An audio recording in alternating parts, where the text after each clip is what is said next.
Hey everybody, it's Jason with Parallel Reality coming back with here today with a non-political thing. It's a top 10 list. Everybody loves lists. So we're going to go through that because I saw this and I thought it would just be interesting to talk about, kind of a break from the political stuff. So it's from Outkick and it's called, or it's actually from December 15th, I should say. It's called One Man's Opinion of the 10 Best TV Shows of All Time.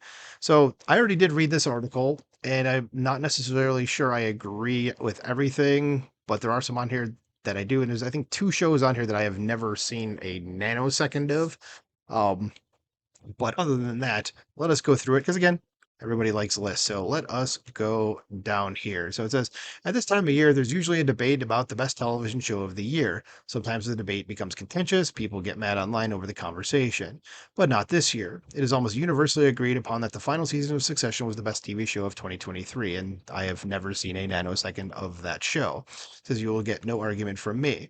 So we thought it'd be more fun to rank the best television shows of all time. And is Succession one of them? Perhaps. You'll have to read our full list to find out. So number 10 he has is Better Call Saul. And you can see Succession peeking in at number 9 there, but we'll go over Better Call Saul. It says, I am not a fan of prequels or sequels, yet Better Call Saul is both, and it's excellent. Yeah, and if you like Breaking Bad, which I don't think it's a stretch to say that you'll probably be seeing that on this list somewhere, then you'll like Better Call Saul as well. It starts a little weak at the beginning, but oh my God, it picks up pretty quickly. So just absolutely watch it if you like Breaking Bad and you weren't into the spin-off type show, absolutely watch Better Call Saul. Highest possible recommendation. It says no, Better Call Saul is not better than Breaking Bad, its predecessor. That's true, it's not. But the fact is that even a debate proves Saul's worthiness. And yeah, I'd say if I had to put them up against each other, Break or Better Call Saul is probably like a half step behind Breaking Bad. Like it's close. It's really, really good as the idea of building a series around the kooky, corrupt lawyer was initially met with resistance from fans. Today, it's hard to imagine a Breaking Bad universe without the additions of Better Call Saul in both the prequel and sequel timelines. I would agree with that. So here's Succession, and again, this is one of the shows on here I have never seen. All right. And it says, yes, Succession is in the top 10. Showrunner Jesse Armstrong understood the most basic fact of television. It's about the characters, not the plot. The finale of Succession was anticlimactic, but it didn't matter. Just think about it. You never actually cared about who succeeded Logan as head of Waystar Royco. You just wanted to be along for the journey and the inevitable fall. And you were. Says the sign of a great show is when viewers are both satisfied with the ending, but continue to hold out hope that the end might not be as final as we are led to believe. Succession accomplished that. All right. Well, I mean, maybe one day I'll give it a shot. Here's Seinfeld. And Seinfeld is the anomaly for me on this one. I have seen every episode of Seinfeld, but only once because I bought the complete series set on DVD like, oh God, 15 years ago. I still have it. And I was on using PTO from work and I just was like, all right, I'm just going to watch every episode of Seinfeld right in a row. And I just sat down and just plowed through the whole thing. It took me like a week to watch everything. 9 seasons of Seinfeld in like a week. The sitcoms don't regularly rank among the greats, and Seinfeld is the exception. To this day, no one can quite explain what makes Seinfeld work. It is, as George would say, a show about nothing. Perhaps that's what makes the series such a joyous watch. And let's be honest, we all have some Jerry, George, or Elaine in us. Some of you might even have some Kramer. Yep, and I mean, I like Seinfeld, and I kind of got what it was about, but I've never really felt the desire to go back and rewatch any of it. I'm not a huge sitcom person, first of all, but again, I liked it. I certainly had fun with it, and I can see why it's on the list.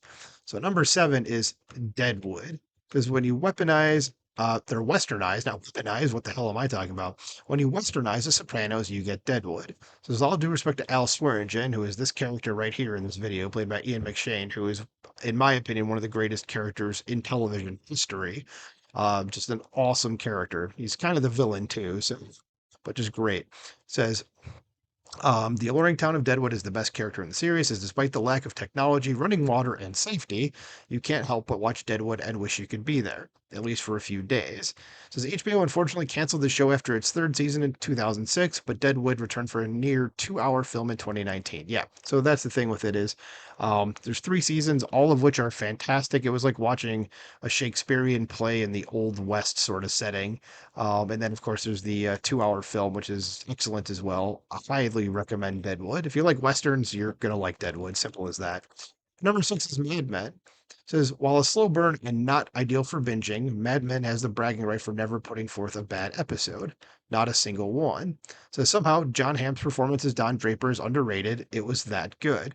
Says, most guys won't admit this, but trust me, if they could be any TV character, it would be Don. Yep.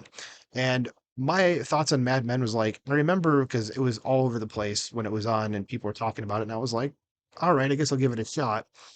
And I went back and watched, like, it took a bit. It took until probably season 4 before I was like, "Oh, now I get it."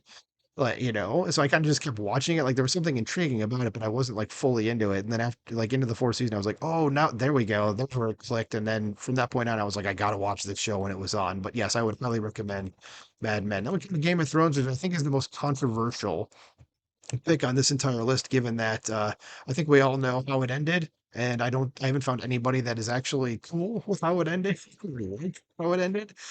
So the author here says, "Look, I get it. The final season wasn't good. It was rushed. The finale didn't do fans or the characters the justice they deserved after a decade." No, that is an understatement. It says, but Thrones was a phenomenon. Thrones embodied the Reddit era of television viewing. Americans treated Game of Thrones as if it were a sport. We watched the show live and together. We reacted the next day with interpretations, predictions, theories, and complaints. We planned our weekends around watching Game of Thrones, and no show has since filled that void. I 1,000% agree with that. And my opinion on this, I've never read the books. I do not intend on reading the book series unless George R. R. Martin finishes it. That's my line there. Finishes it, I'll be more than happy to read them. Otherwise, I don't care. But with the TV show, the first 5 seasons, I even go as far as saying even the first 6 seasons are really, really, really good. But season 7 and 8 are just kind of trash, to be honest.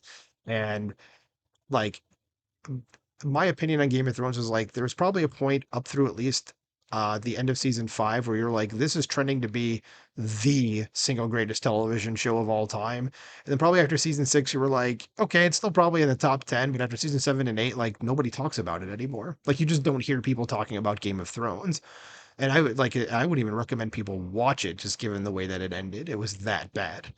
Um, so like again, this one I think like I agree if you I guess he's giving or putting more emphasis on the first 5 seasons here. Again, maybe 6, but other than that, like if that's all you're counting for, not counting the whole thing, because again, those last seasons were shit.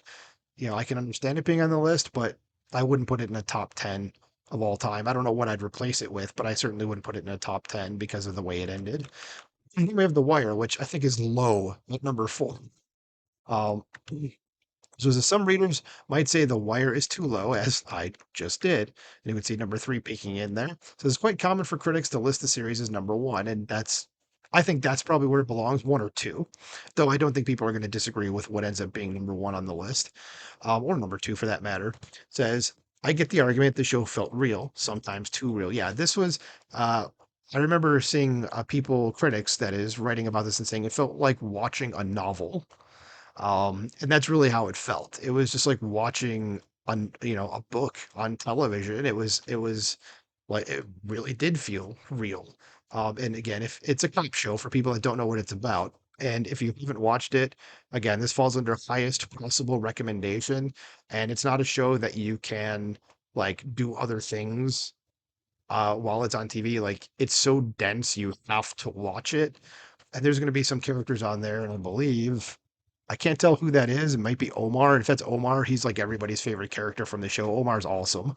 Um, but yeah, I mean, this is again, I don't have enough good words to say about The Wire. So it says seasons 3 and 4 are among the best seasons of television ever produced. Even the final season, which objectively the series' weakest, was no worse than an 8 out of 10. Yeah, I mean, all the seasons are excellent. So it's one of those things where it's like, if you're going to rank all the seasons, it's like there's not a bad one. So you can't really say that there's a bad one. It's just maybe the weakest. And even saying it's the weakest is like not really an insult.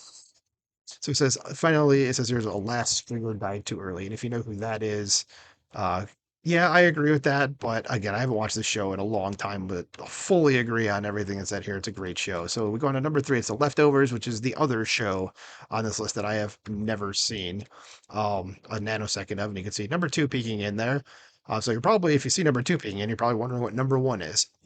Says The Leftovers is certainly the most obscure series on the list. It did not experience the commercial success of the others, though it should have. Says creator Damon Lindelof righted the wrongs he committed with Lost, and there were many. And that was the reason I didn't watch the show, was specifically because of him and just the way Lost, and or not even the way Lost ended, just Lost in general. Lost was, in my opinion, a great character study, like just great characters, but it was just plot hole after plot hole after plot hole, and nothing really kind of made sense. And then it ended in a way that was just kind of like, okay. But I mean, if you're looking for just characters and just want to see a show with awesome characters, watch Lost. But again, you're probably if you watch the whole thing at the end, you're going to be like, I don't really know what that was about. And I don't really like, what was all that? Like, what about this? And I remember seeing, even after the show ended, I can't remember where the article was, but it was something with like, here's 99 open plot holes from Lost that were never resolved. And I'm like, yeah, that was the problem with the show. Is this? It was the J.J. Abrams mystery box sort of thing, which is like, hey, bring this thing up, people will get interested, and then you never actually have to do anything with that plot hole that you open. Just let it go. So again, there we go. So we'll finish off this commentary on The Leftovers. As The Leftovers is deep, it forces you to question your faith, belief, and hope.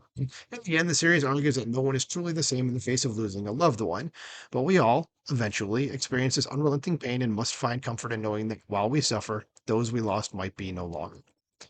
And then on to Breaking Bad. And I'm going to try to scoot this up a little bit so you can't see number one peeking in down there, though you may have been able to make out some of it. But Breaking Bad, I think the lowest it could possibly go on the list is number two. In fact, I put The Wire at number one and Breaking Bad at number two. But if those were reversed, I personally would not shed a tear over that. So Breaking Bad, for me, was the most white knuckle television show I've ever watched. It was just, every episode was intense as hell. And you had acting clinics from, say, uh, Giancarlo Esposito here, and I mean they're giving away a major plot point by having, like, it says the death of him, and he was a major character, he was a major villain, but also Bryan Cranston was deserved every award he got for this as well. Same with Aaron Paul. I mean, the cast is great in this. So it says Breaking Bad watch made binge watching cool, and staying up way too late to see how Walter and Jesse worked their way out of another daunting quarter. I'm not so sure Netflix would be Netflix today if it weren't for the show taking on a second life post finale. Yeah, that's where I got caught up on Breaking Bad, was through Netflix, and then it was like, holy crap, this show, like, you like need to watch it. And it was recommended to me by a cousin, and I was just like, all right, yeah, whatever. And then I was like, sure, I'll watch it. And then I was like, why wasn't I watching this from the day one? So it says Breaking Bad was the most fun I had watching a TV show. Unlike most series on this list, the ending was superb. Yes, I agree. So yeah, Breaking Bad, Better Call Saul, and then there was a movie that they did called El Camino that was like took place after the end of Breaking Bad with, I'm not going to give it away, one particular character. That's all right. But again, still, if you want to get the full story of everything, definitely watch that. So what's number one? The Sopranos, which I'd put further down the list. But again, it does deserve to be in a top 10 list. The show creator David Chase perfected the art of episodic drama with the creation of Tony Soprano. There are only a few shows that one can rewatch with the same level of intrigue as the first time. And I haven't watched the show since it ended. I have it on Blu-ray, but just haven't gone back to watch it at all. Mainly because I felt like it tried to get like too artsy in a lot of places, as opposed to like just being a mob show, which is what I wanted to see. And that's how I felt the first and second seasons really were. And then again, in the third season, I remember, like, I used to watch it with my dad, and after episodes, we'd look at each other and be like, "What the hell was that?" It's been a lot of episodes, so if I had to rewatch it, I'd be like, I guess. Um, but again, great characters in there, great cast, excellent in that respect.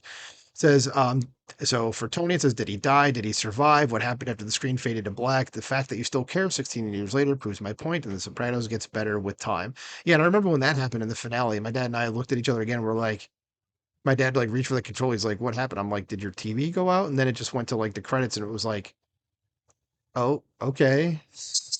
So, yeah, I mean, a lot of good recommendations on here. Again, not like I said, I'm not sure I would say Sopranos is number one, though I really don't have much of an issue with it being at number one. But for me, it would be uh, The Wire and Breaking Bad on here, and I wouldn't put Game of Thrones on here. Deadwood, I wouldn't even have thought about putting Deadwood on the list, though I guess it could be. And there's other shows I'd have to think about this to determine my own list, and I don't have that, so I can't share that now. But let me know what you guys think. What are your top 10 favorite shows of all time? What do you think should have been represented on here that wasn't? What do you think should be removed from this list that was? Let me know in the comments below. Like, share, subscribe, and I'll talk to you soon.